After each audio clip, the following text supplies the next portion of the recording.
Hey everybody, welcome back to Let's Play Katawa Shoujo Emi's Path Part 6.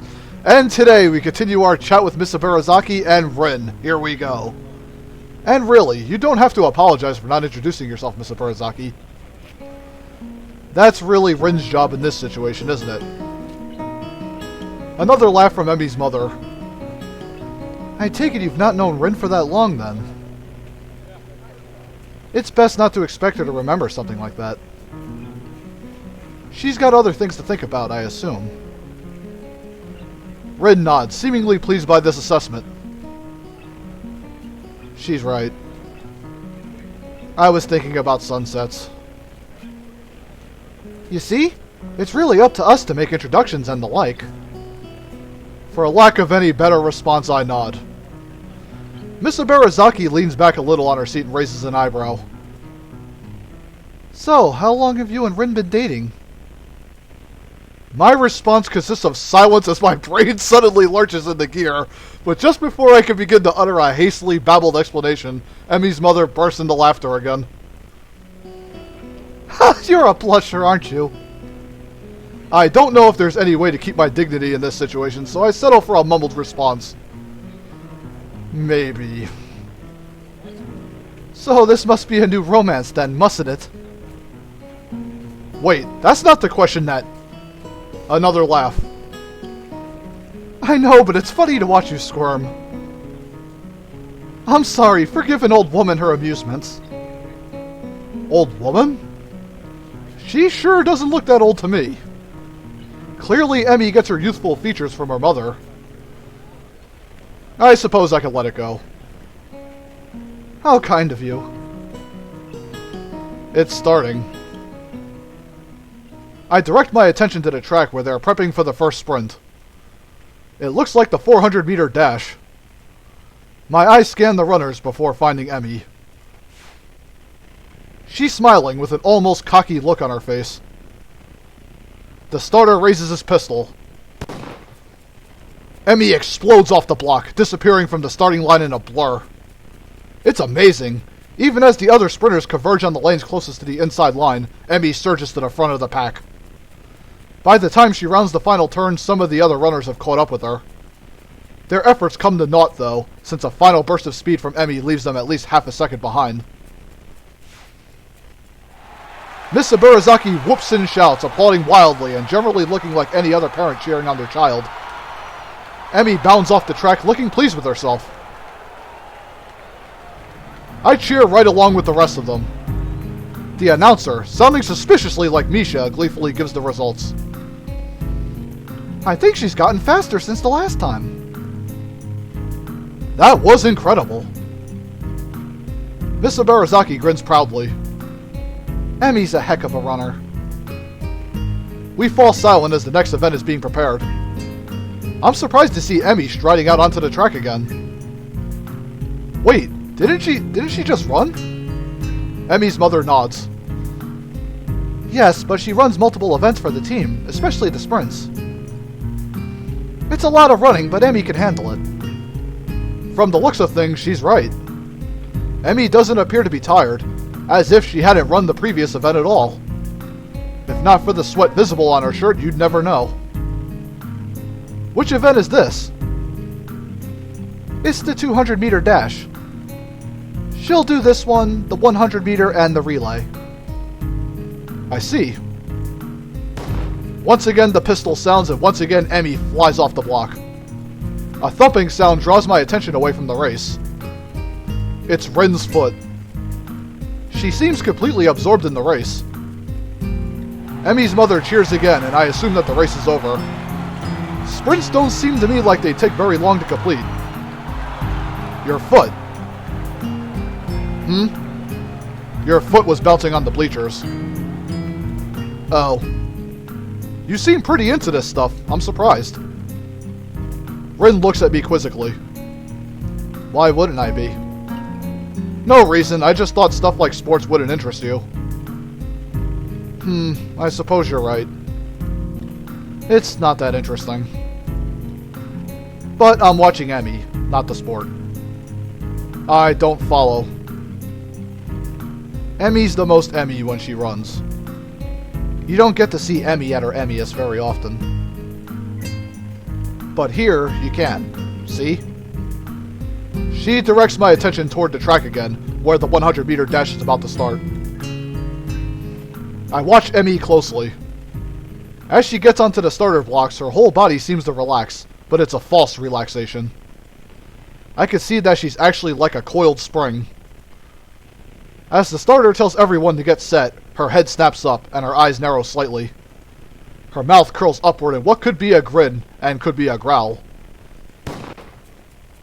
When the pistol goes off, it's as if she's been unleashed from a cage, like she was always moving at this blinding speed, but we couldn't see it happening until the starter's pistol dispelled the illusion of motionlessness. It's all over in a few seconds, but in those few seconds I feel like I just witnessed something very personal for Emmy.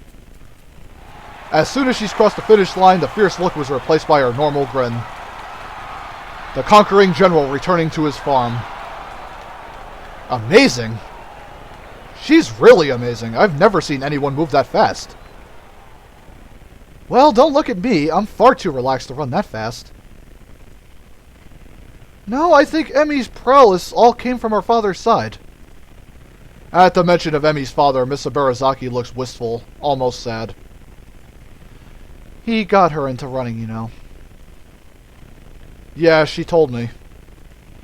I'm uncertain as to whether or not it would be rude of me to ask after Emmy's father. But after that look on her face a few days ago, I feel compelled to ask. Where is her father now, if I might ask? Emmy's mother hesitates, clearly not willing to answer the question, but at the same time, not wishing to appear rude. He isn't around anymore. I'm sorry, I didn't mean to bring up bad memories. Emmy just seemed a little sad when she mentioned him earlier. That's not surprising, considering. They were very close. I see. A beeping noise suddenly emanates from Miss Ibarazaki's pocket. Reaching into it, she pulls out a cell phone and looks at it. Honestly, text messages? What is he, 16? Oh, nothing. I've got to go meet up with a friend of mine. Will you tell Emmy I'm very proud of her and that I'll call her later tonight? Of course.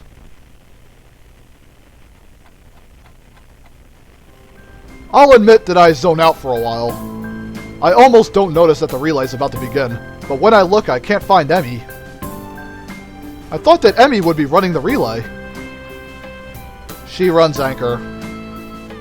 So she won't be running for a while yet. Ah. Did you see it? Huh? Emmy at her Emmyest. Maybe. Maybe this time. The race begins and I cheer Emmy's teammates along as they pass the baton. Finally, I see Emmy sprinting onto the track to take the final handoff. Once again, I'm taken aback by how graceful she looks when she runs. It really is beautiful. The look of determination and fearlessness on her face only adds to the picture. Emmy at her Emmyest, I suppose. But then, as she crosses the finish line, I see her stumble slightly. It's only barely, but it's a definite stumble. Rin inhales sharply and actually looks concerned for a second. Ah, Emmy. Did she hurt herself, do you think? You noticed it too? It must be bad. She frowns, as if deciding on the next course of action. Eventually that proves to be too tiresome as she shrugs again. Well, let's go down. Gotta crown the victor. See if you can find a laurel branch. That's not going to be easy. Rin shrugs. At least we tried. Well, we didn't really try all that hard. Or at all, but hey, whatever. Emmy is surrounded by her teammates, all of them congratulating her on the run. Rin seems to be waiting for Emmy to notice that she's arrived. Oh yeah, I guess she can't exactly wave Emmy over. Then again, I'm not sure that Rin would do such a thing even if she had arms. It doesn't seem her style to draw attention to herself, or to emote beyond shrugging. Either way, I'm not willing to wait, so I wave to Emmy, who looks up and grins happily at me, or us. Hey, you showed up! Guess Rin owes me money, huh? We would have brought you a crown of laurels, but Hisao didn't find one. Hey, neither did you. It wasn't my job to look. When did we assign jobs? When I said see if you could find a laurel branch. Try to keep up. I shrug. Guess Rin's rubbing off on me. Seems it's my fault after all, Emmy. Emmy laughs at Rin and me. It's okay, I'm sure you'll make it up to me somehow. Sure. Good, so how'd I look? I stop myself from blurting out beautiful or amazing and settle for the substantially safer, very impressive. Emmy seems pleased with this assessment. I don't mention how much more impressive her performance is given her lack of legs. I figure she knows that already. Besides, it seems like it would take away from her efforts somehow. Great to hear! I was worried that I looked a little slow on the relay, but I guess I did fine, huh? Actually, I noticed Rin kicks me and keeps me from finishing my sentence. What was that all about? He noticed it at the end. That's no good. Guess the nurse will look at it for me later. There's a carelessness in her voice, as if it isn't a big deal, but I suddenly notice a slight twitch on her face. Like she's trying to hide the fact that she's in pain. It's then that I notice her breathing is a little shallow too. I guess she really is hurt. She must notice my concern because she skips up to me and gives me a friendly pat on the shoulder. Hey, you look a little worried. I'm fine, really. Just sore from all the running is all. And come on, a little pain isn't going to stop me. Oh, no? Emmy grins and for a moment she looks like she did during her sprint. Fierce and unconquerable. Or to put it another way, really beautiful. Hasn't yet. Well then, I guess I shouldn't worry, huh? Damn right! I'm Emmy Ibarazaki, fastest thing on no legs, and I don't stop for anything. Impressive. Emmy giggles and then seems to remember something. Oh, before I forget, Rin and I are going to do something next Sunday as a post-track meet celebration. You should come along. Normally we do it the day after, but since the track meet was on a Sunday, I've got homework and class and all that stuff to take care of. Plus there a morning run, of course. Right, of course. Oh, right, your mom wanted me to say she's proud of you. She'll call you later tonight. I thought I saw her in the stands. I'm glad she made it.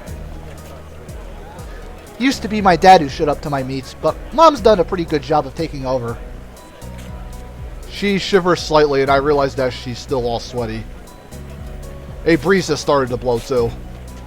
I'm not cold at all and I've got my jacket with me, so without a word I throw it around her shoulders. Emmy jumps slightly and then grins at me. Hey, thanks. It's getting a little cold, I guess. Yeah, looked like it. Just as I begin to wonder whether or not giving Emmy my jacket could be taken the wrong way, a boy in a track uniform approaches. Hey, Emmy, you're going to miss the medal ceremony. Oh yeah, thanks. She turns to Rin and myself. You don't have to stick around for this part. It takes forever. Besides, you should get cracking on your homework now if you don't want to be up late, Hisao.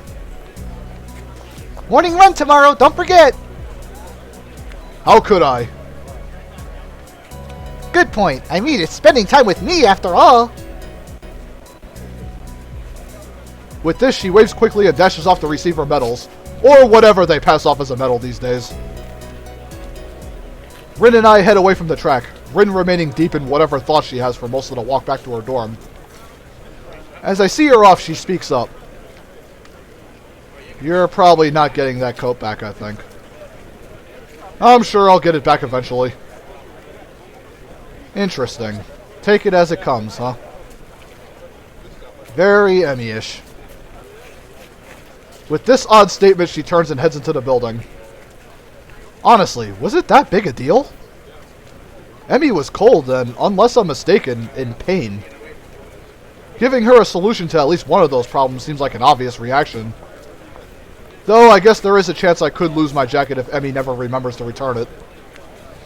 I guess Rin has a point. Still, I can't bring myself to muster much worry over the whole thing. After all, it's been getting warmer lately. I don't need a jacket. Odd. I think I used to be a little more responsible with my stuff. Emmy-ish, huh? Maybe that's not really a bad thing. And it's the end of another Emmy day. What awaits us the next day, we shall see.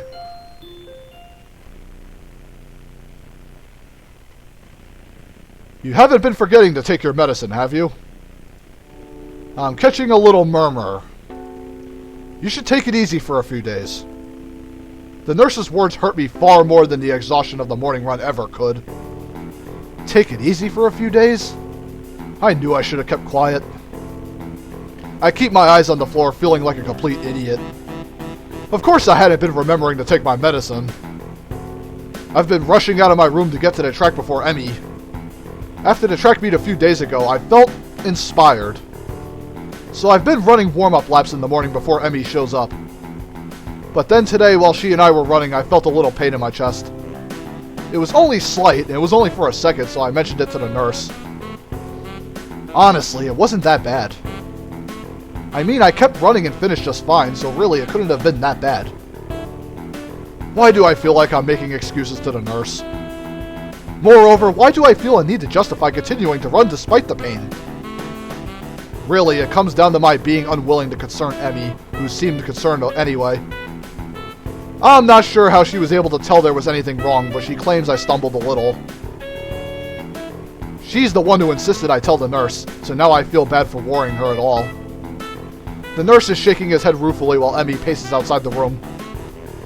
Hisao, I know it's difficult for you to get into a new routine, but if you don't want to find yourself in a lot of trouble, you're going to have to try harder. You can't afford to forget your pills, and you can't push yourself too hard. But if I don't push myself, how will I improve? I don't know where that came from. The nurse seems to have an idea. Now, where have I heard that before? He laughs and pats me on the shoulder. She's rubbing off on you, I guess. His expression changes again, and he's back in serious mode. Look, I'm not saying you shouldn't push yourself. But that doesn't mean you shouldn't be taking your medication. And it doesn't mean you shouldn't stop if your chest starts to bother you. I'd prefer not to have any fatalities while I'm on staff here. A bit of a lofty goal to be sure, but I'm always up for a challenge. I hate to admit it, but I think he's right. I've got to remember to take my medication. You're right, I'm sorry to worry you. Who's worried? You're a smart kid, right?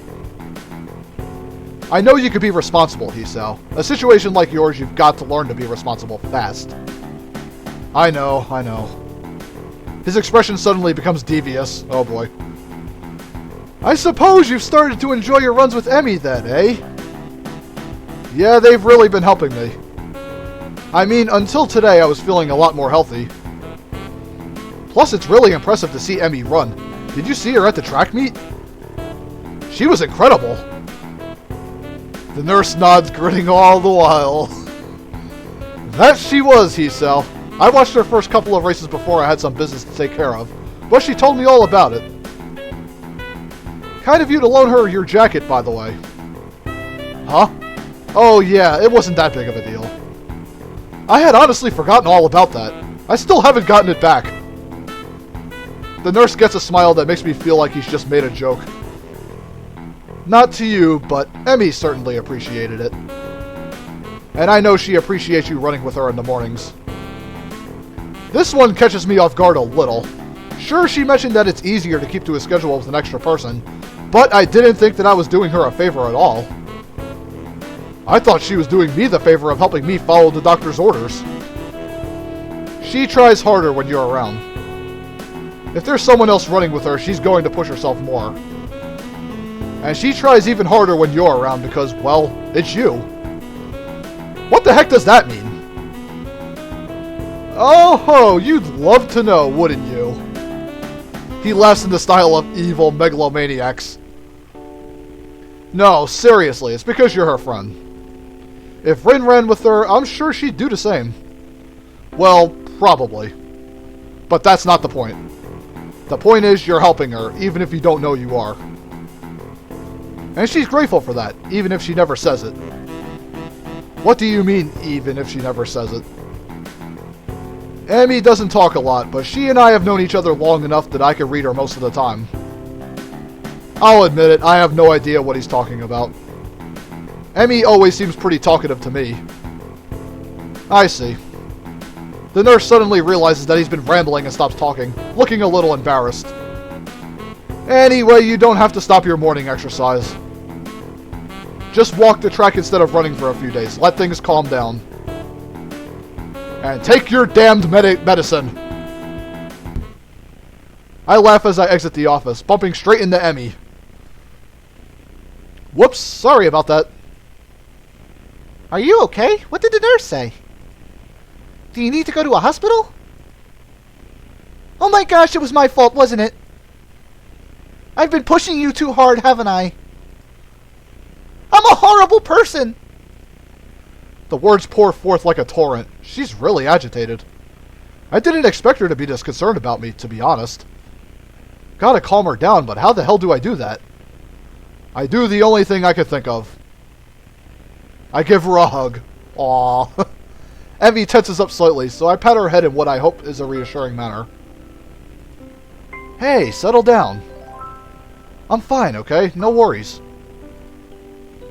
I can feel Emmy's body relax as I continue to assure her I'm fine. Her arms wrap around me, as if she's trying to confirm that I'm not about to fall over dead. I catch a whiff of her hair. It smells like sweat, or how adrenaline should smell. It's the scent of activity. And a hint of strawberries, from her shampoo, I suspect. I just need to remember to take my medicine, that's all.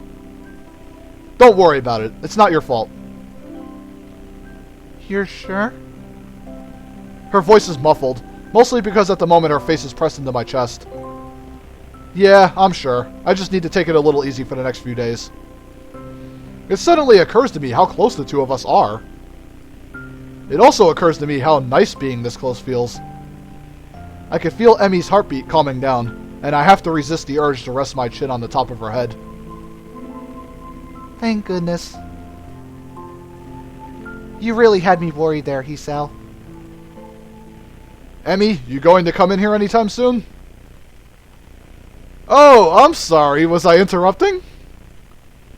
The two of us spring apart as if the other just caught on fire. Emmy brushes her hair back nervously and laughs. Course not. I'll, see you later, okay? Oh, and Hisao? Take your damn medicine! The last phrase is punctuated by a punch to the shoulder. Yeah, I'll remember. See you later. The nurse smiles again like he's in on some joke I don't know about and waves to me as I head for my room, feeling a burning in my cheeks. I need a shower. A cold one, if the thoughts running through my head now are any indication. She was really soft. My pills are waiting for me when I make it to my room. I swallow them without a second thought. I don't know why I didn't think of waiting until after the runs to take them. For some reason I figured it was when I woke up or not at all.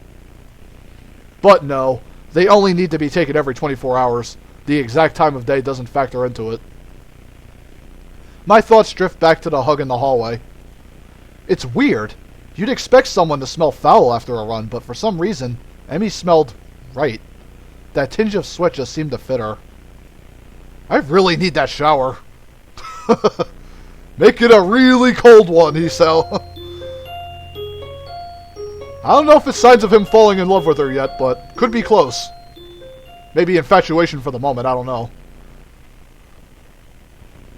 Strange that it feels so natural for me to go up to the roof these days. I never would have done such a thing in my old school. In those days, I liked to eat alone. No, that's not quite true. Though I like to sit alone, I also like to watch people. I always figured that was the sort of person I was, but it appears I was wrong. Then again, I also thought I was the sort of person who had a normal heart, so there you have it. I don't know myself that well. Now I'm on the roof so that I can have lunch with a couple of people. And they are both girls, which is even stranger. Oddly enough, I feel closer to Emmy and Rin than I felt to anyone at my old school. Somehow I get the feeling that they'd at least visit me if I wound up in the hospital. I focus on the view from the roof, banishing such thoughts from my head. There's a light breeze blowing and the sun is shining high in the sky. The sky itself is a deep blue, with hardly a cloud in it. It's gotten pleasantly warm, and as I sit down to wait for my friends, I close my eyes and enjoy the feeling of the sun seeping into my skin. Alrighty folks, 25 minutes in, I think we're going to cut off part 6, so stay tuned for Let's Play Katawa Shoujo Emmy's Path Part 7. When we'll actually have another lunch with Emmy and Rin and find out what's going on. Anyways, see you then, peoples.